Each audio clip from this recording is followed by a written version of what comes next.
This is Rich Arriaga. We're picking up on chapter 14 of John Maxwell's 15 Invaluable Laws of Growth. So if you have the PDF, we're going to start off in chapter 14.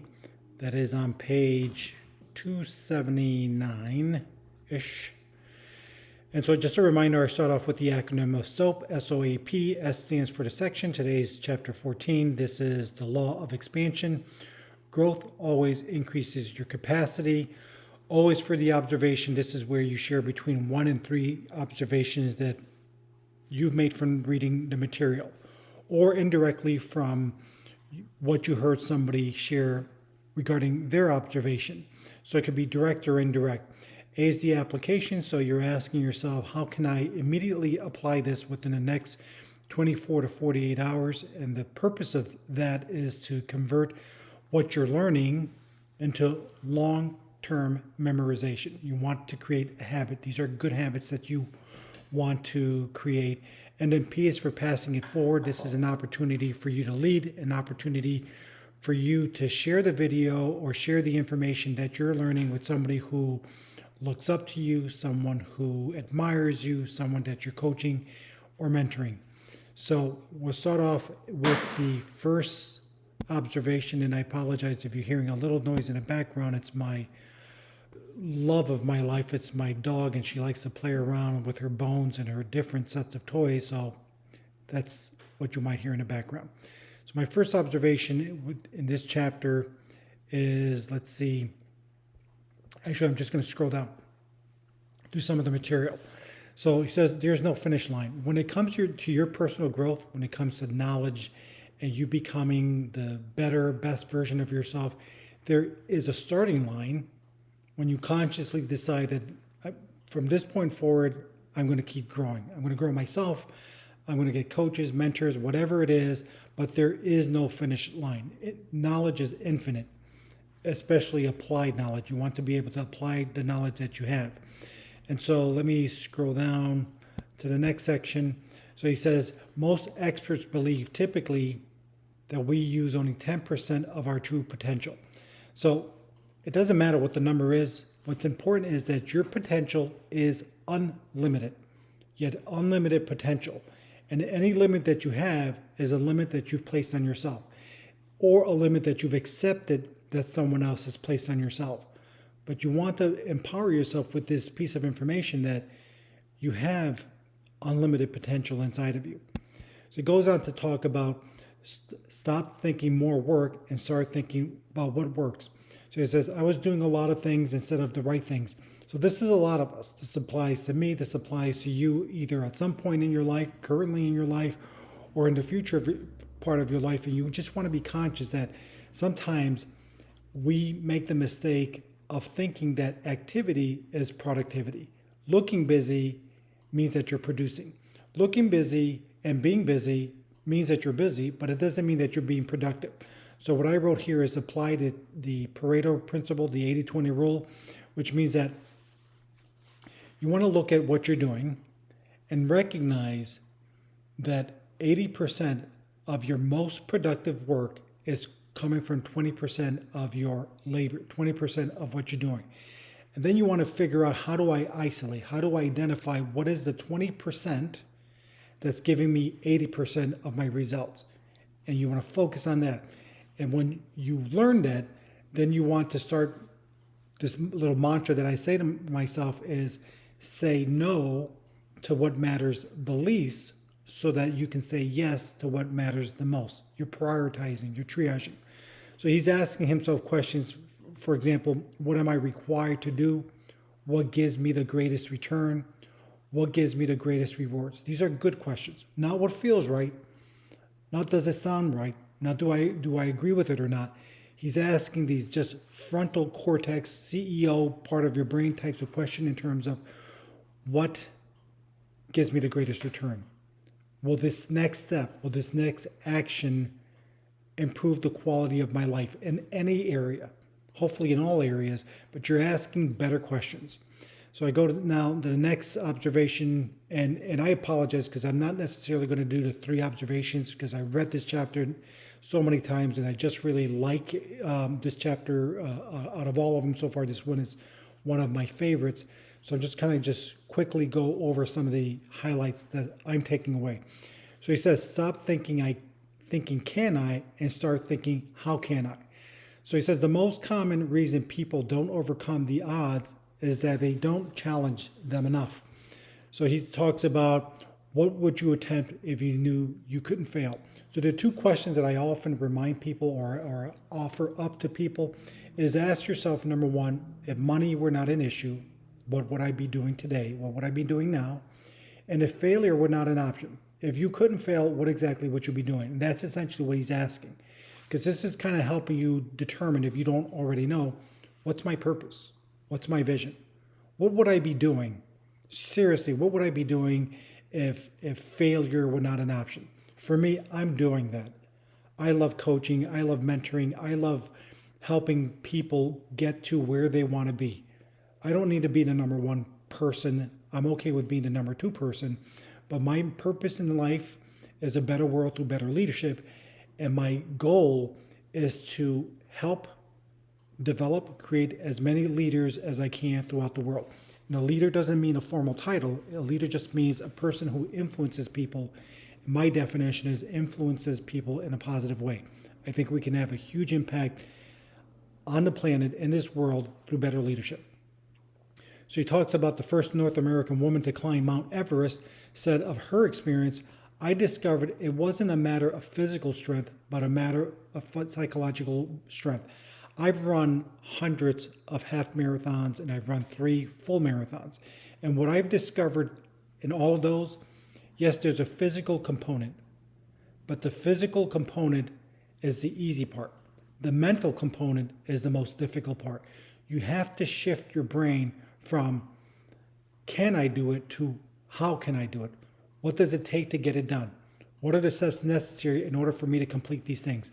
And the same application of the mental endurance that I use to run marathons and half marathons is what I use in my personal, my financial, my professional world. It's the same thing. It's about endurance. It's about fortitude. It's about asking the right sets of questions. It's about imagining what it feels like to cross that finish line. It's saying to yourself that no matter what, I'm going to finish this. No matter what.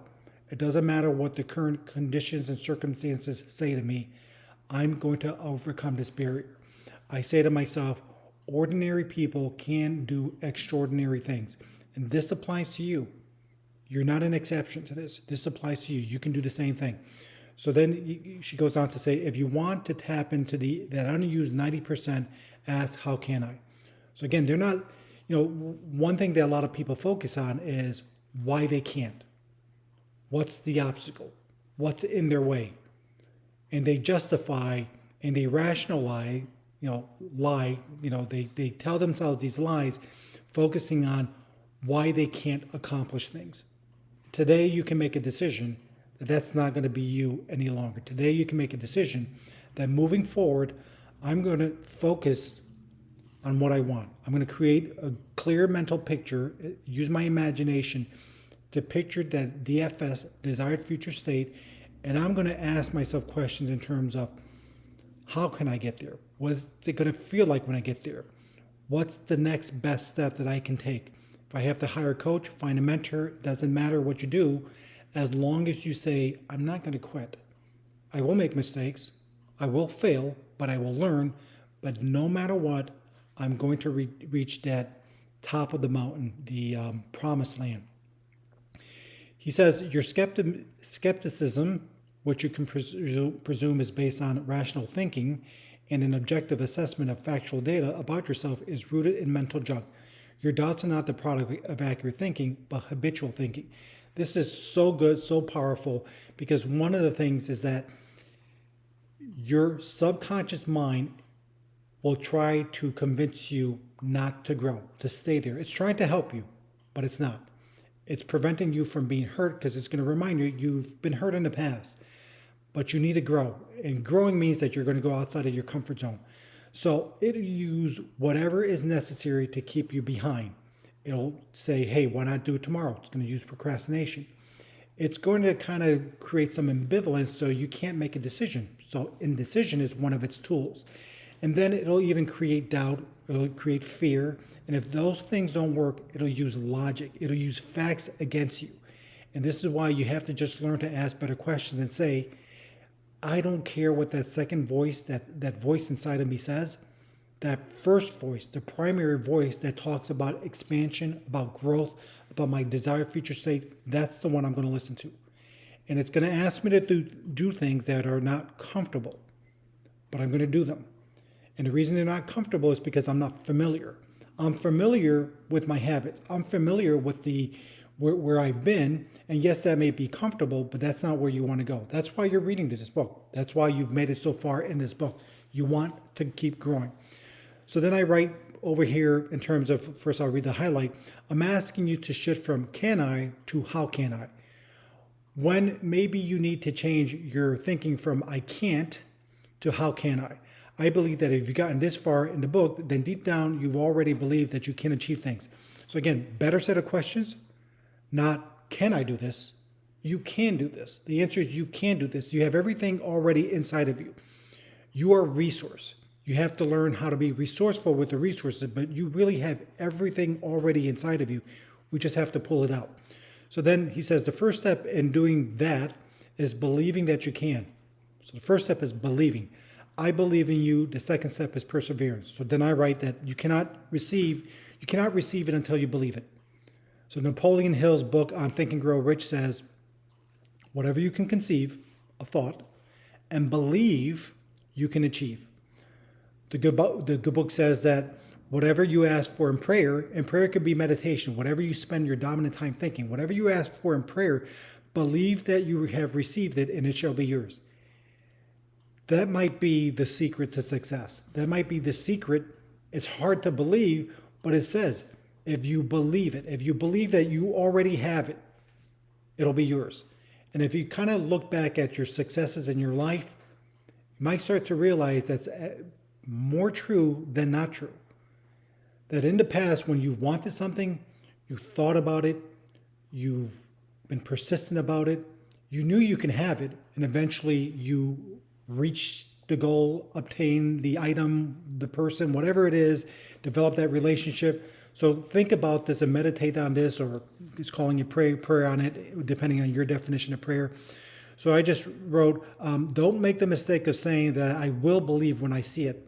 See, that's the common mistake that a lot of people say. It's like, well, I'll believe it when I see it. No, you'll see it when you believe it. You have to believe it first, and then you'll see it.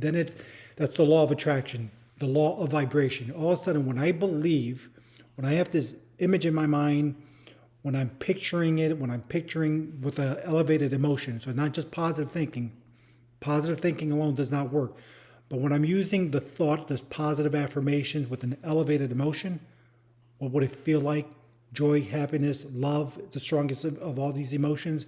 When you start feeling that future desired state, you're getting closer to it and it's getting closer to you. You're attracting it.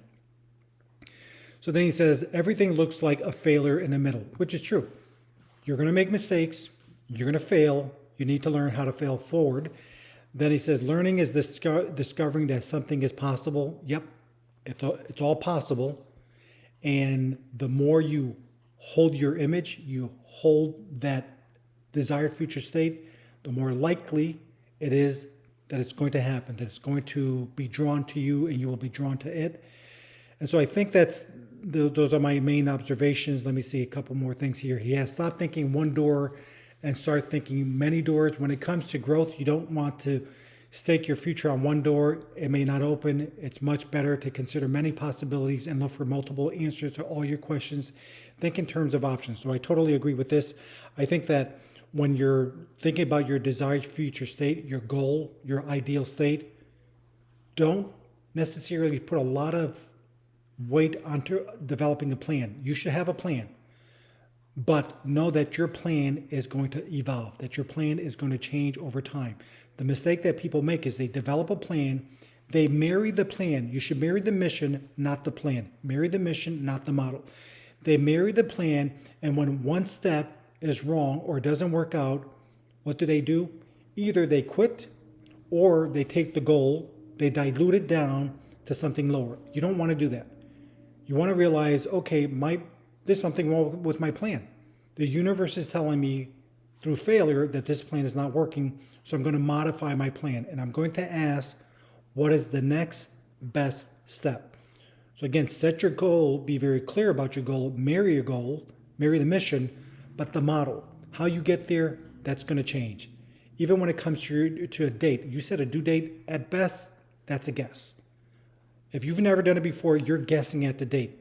Sometimes it's going to take a little bit longer, but that is not a reason for you to quit your goal. He says one of his favorite words is options. So again, you want to look at the fact that you have options. You've decided to take this path forward, and it didn't work. So you're going to look at your other options. So just use that as part of your mantra. You've listened to my other tapes or videos on this material. So TNT, today, not tomorrow.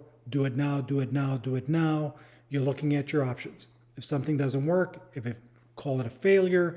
You'll learn from your failure. You're going to fail forward, but you're going to keep going. You're going to keep moving. You're going to keep making progress. You're going to realize that sometimes your dates might be off. So it could be great. Hopefully it's less than what you thought, but oftentimes it might be a little bit longer, but you do not quit from your desired future state.